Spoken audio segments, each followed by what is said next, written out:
जय हिंद जोहार।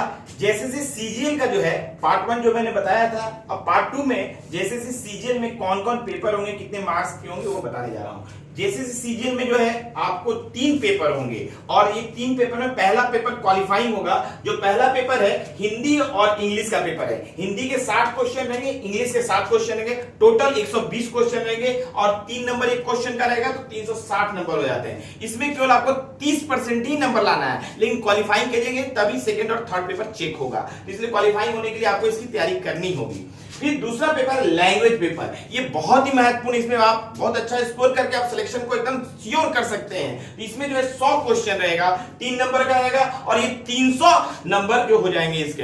तो इसमें जो है आपको कौन कौन पेपर ले सकते हैं, ये आपको एक ही पेपर लेना है। ये जो है रीजनल लैंग्वेज और जो है जनजाति पेपर है, जिसमें कि हिंदी और अंग्रेजी भी है और संस्कृत भी है। बाकी जो है उर्दू है, संथाली है, बांग्ला है, मुंडारी है, खोटा है, खुडुक है, कुरमाली है, खरिया है, नागपुरी है, पंच परगनिया है और उड़िया है। इसमें आप कोई भी ले सकते हैं। बच्चों को इसमें बहुत डर लग रहा है कि हिंदी और अंग्रेजी लेंगे तो उसमें कम मार्क्स आ जाएंगे, तो कम मार्क्स नहीं आएंगे आपने जो, क्योंकि ओएमआर सीट में होगा तो ये आपको कंप्यूटर से चेक होगा और ये ऑब्जेक्टिव क्वेश्चन है, तो आप जितना सही करेंगे उतना आपको जो है कि नंबर मिलेगा। लेकिन हिंदी और अंग्रेजी का सिलेबस बहुत ही ज्यादा दिया गया है। आप जो देखेंगे तो आपको लगेगा हिंदी और अंग्रेजी जो यूपीएससी का ऑप्शनल का मेंस का सिलेबस दिया, बहुत सारे उपन्यास, नाटक और बहुत सारे जो है आपको कहानी और कविता पढ़ने पड़ेंगे आपको हिंदी और अंग्रेजी के लिए। लेकिन आप घबराइए नहीं, हिंदी अंग्रेजी लेके भी आप सिलेक्ट हो सकते हैं अगर आपने इसको अच्छे से तैयारी की तो। दूसरा जो है महत्वपूर्ण पेपर है आपको सामान्य अध्ययन का, जिसमें बहुत सारी चीजें हैं। जीके के जो है 30 प्रश्न रहेंगे, जिसमें हिस्ट्री, ज्योग्राफी, पॉलिटी, इकोनॉमिक्स पूछा जाएगा।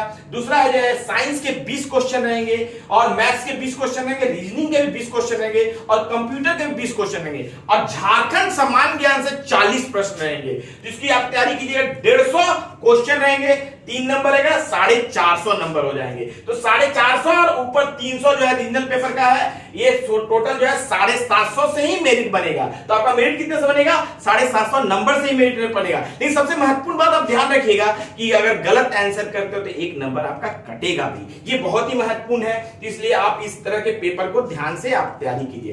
दूसरा मैं महत्वपूर्ण चीज बताने वाला हूं कि इसमें एज लिमिट, एज भी बहुत लोग डर रहे हैं, लेकिन लगभग 45-50 साल तक के लोग इसको दे सकते हैं इस परीक्षा को। कैसे? हर पद के लिए अलग अलग एज लिमिट होगा, मिनिमम और मैक्सिमम सबके लिए अलग होगा। मिनिमम तो सबका एक ही होगा, जो कि आपको 1/8/2023 तक जिसका भी 21 साल हो परीक्षा दे सकता है। लेकिन जो 35 साल जो है जनरल का, वो अलग अलग है। कोई 2010 है, कोई 2018 है, कोई 2015 है, 2019 है। अलग अलग पद के लिए अलग अलग मैक्सिमम एज लिमिट है।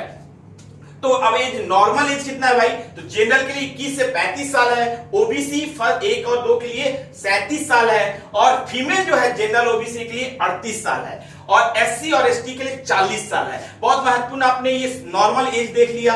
अब जो है हर पद के लिए हर जो है एज अलग अलग है। सबसे महत्वपूर्ण पद और सबसे ज्यादा जो है सहायक प्रशाखा अधिकारी पदाधिकारी का है। आपको पहले भी बता चुका हूं कि इसमें आप कोई पद में जाएंगे तो पदाधिकारी यानी ऑफिसर बनेंगे। तो पहला पद है सहायक प्रशाखा पदाधिकारी, जो कि 863 पद है, बहुत ही ज्यादा पद है। इसमें जो है आपको लगभग 40,000 से बेसिक शुरू होता है, लगभग 75,000 70,000 तक आपको सैलरी होगा। बहुत ही ज्यादा सैलरी है इसका।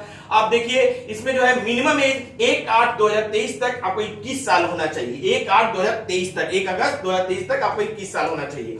उसके बाद देखिए मैक्सिमम एज जो है आपको 1/8/2015 तक पूछ रहा है। तो 2015 तक जो लोग 35 साल के हैं वो आप परीक्षा दे सकते हैं। अभी भले उनका 35 और 8 जोड़ देंगे 43 साल हो रहा, तो भी परीक्षा को इसको दे सकते हैं। दूसरा महत्वपूर्ण चीज है कनीय सचिवालय का, इसमें 335 सीट है और इसका मैक्सिमम एज लिमिट क्यों मैं बता रहा हूं, 1/8/2019 है। और तीसरा जो है श्रम प्रवर्तन अधिकारी है, श्रम प्रवर्तन अधिकारी का जो है 182 सीट है और इसका मैक्सिमम 1/8/2010 है। बताइए 2010 है।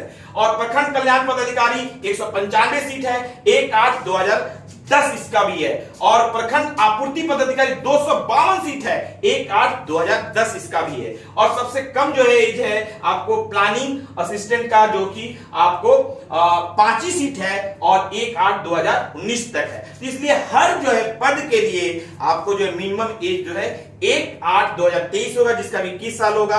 लेकिन मैक्सिमम जो है आपको कभी 15 है, कभी 10 है, कभी 19 है, तो इसलिए आप देख सकते हैं कि आप आसानी से जिसका जो एज होगा वो पद को लिए भर सकते हैं। इसलिए मुझे संभावना है कि सबको एक मौका मिलेगा जो भी तैयारी कर रहे हैं, और ये इसमें किसी ना किसी में आपका सिलेक्शन हो जाएगा, और मुझे पूरी संभावना है कि 25 नवंबर तक रिजल्ट क्लियर हो जाएगा। और अगर ये सब कुछ अच्छा होता रहा तो आप 25 नवंबर तक जॉब पा लेंगे। अगर आप 1-2 महीने ठीक से तैयारी किए तो आपका जॉब अपना हो जाएगा। किसी पे भरोसा ना करें, खुद पे भरोसा करें, और इन सारे पेपर को आप तैयारी करें, खूब प्रैक्टिस सेट बनाएं, खूब इसके डेप्थ में स्टडी करें, और अपने लिए एक पद को सुरक्षित करें। आप लोगों को बहुत बहुत धन्यवाद, बहुत सारी शुभकामनाएं। आप लोग लग जाइए और नौकरी ले लीजिए 15 नवंबर तक। आप लोगों का बहुत बहुत धन्यवाद।